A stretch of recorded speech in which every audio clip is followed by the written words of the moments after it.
Good morning, it's Keto Granny, and I'm so excited. I'm getting ready to start on the second half of my weight loss journey. I got down where I lost 110 pounds, and I got so excited I stopped there. I had never done the keto diet before. I started it February the 18th of 2018, and by December of 2018, I had lost a total of 100 pounds then. I kept going and I lost an additional 10 to 15 pounds, and I started learning how to do maintenance.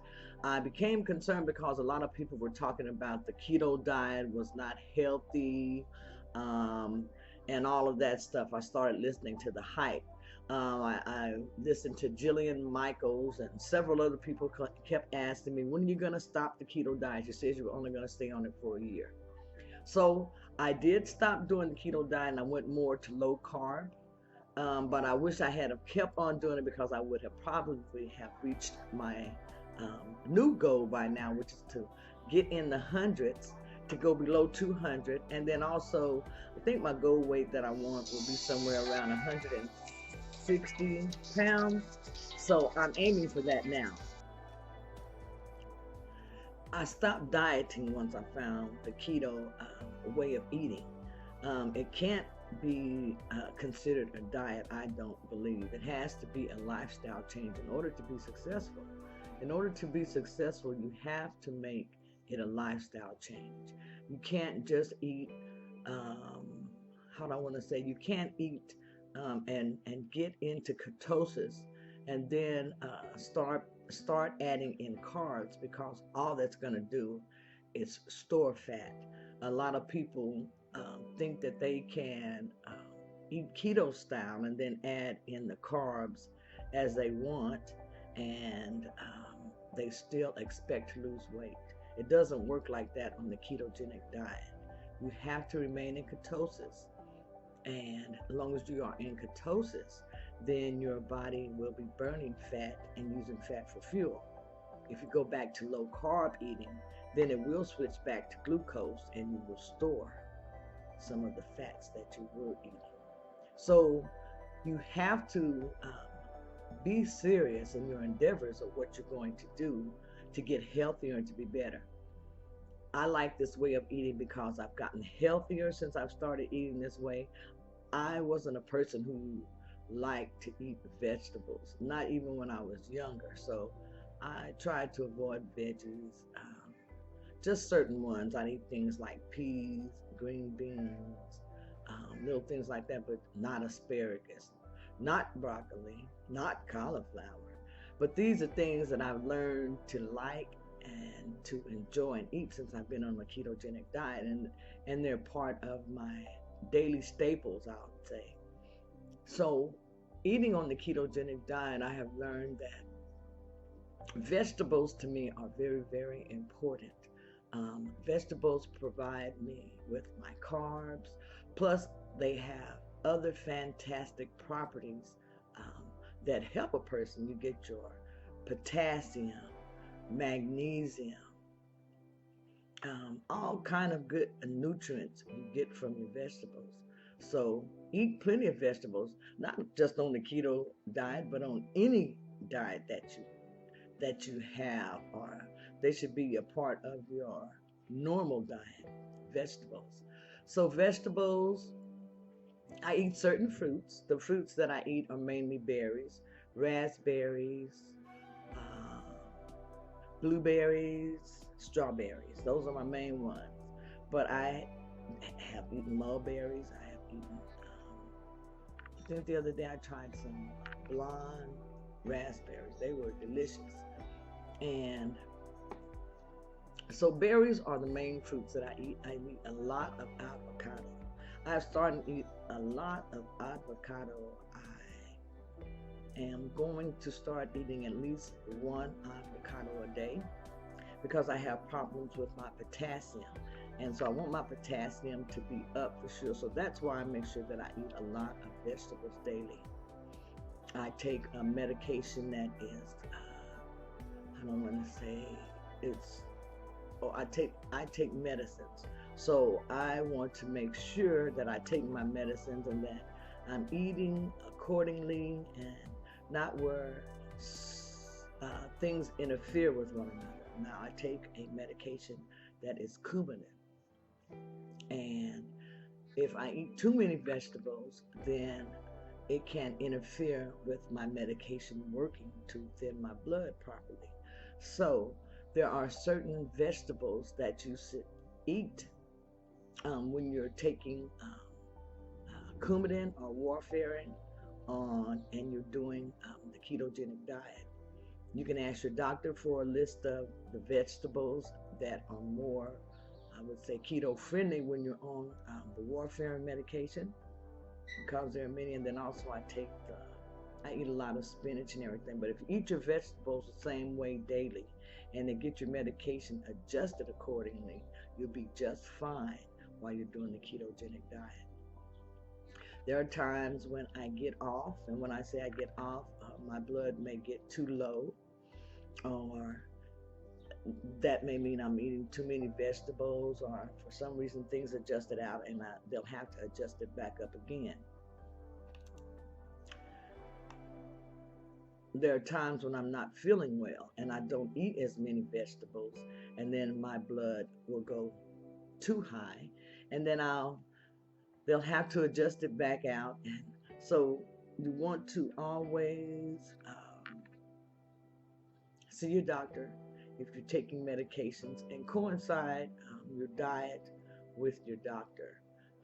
I see a nutritionist.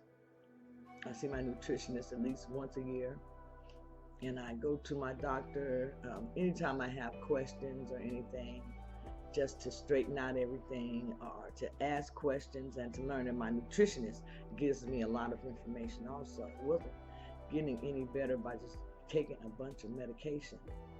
My concern became wanting to get off of the medication because I was taking too many. I was taking almost 20 something pills a day.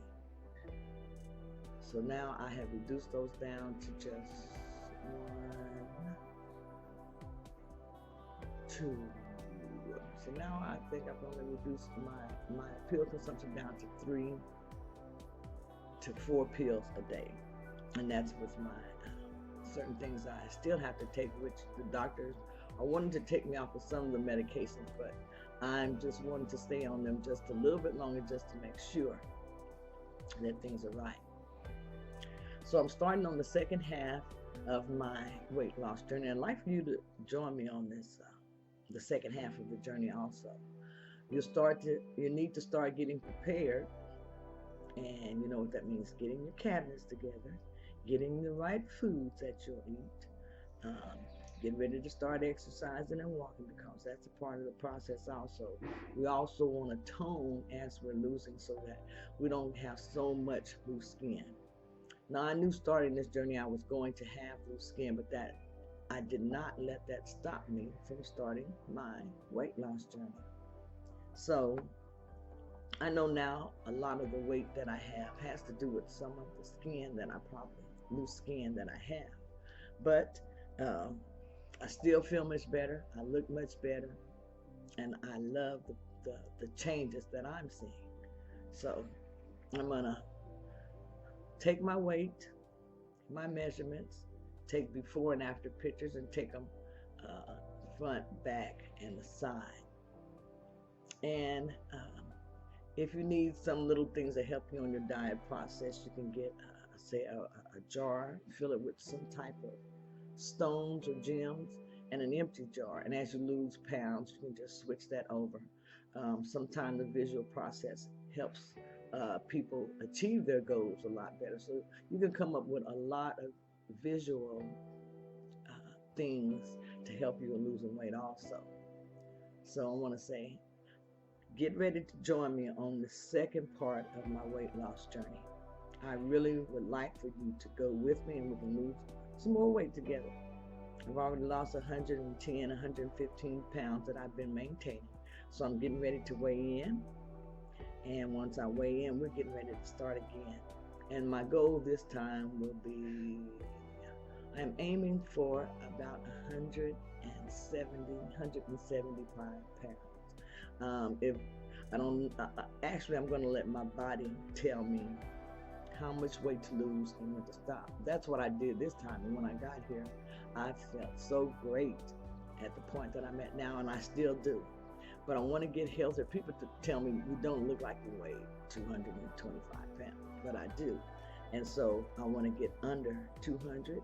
And when I get under the 200, I'll go down to 180, 170, somewhere in there, and then I'll see how I feel.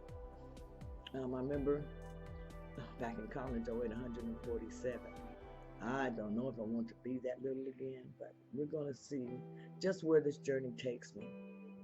This journey has been exciting. It's been fulfilling. I've learned a lot. I've learned so much that I wanted to share it with others. I went to school. I became, I did online coaching, and I became keto.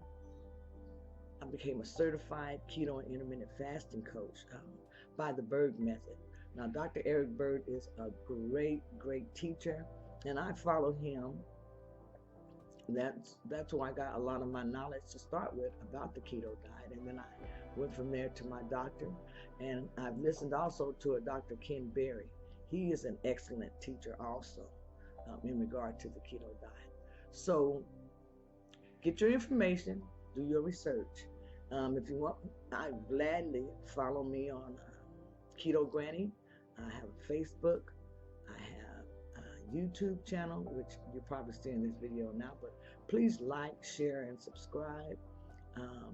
We can get the word out there that there is something that works for people as far as getting healthier, especially if you're over the age of 60. I'll be 64 tomorrow, and I'm kind of excited about that. Some while ago, I just decided I wanted to live longer. I wanted to get healthier, and that's what I did. And you can do it too. I offer keto coaching, keto transformation package that's helping several people lose weight. They're happy with the progress that they're seeing, and they're getting healthier. So go on over to www.ketogrannycoaching.com and sign up for my keto transformation program. You'll be glad that you did. We'll help each other along the way. Come on and join in on my weight loss journey. This is Keto Granny saying, let's go. Let's get started again.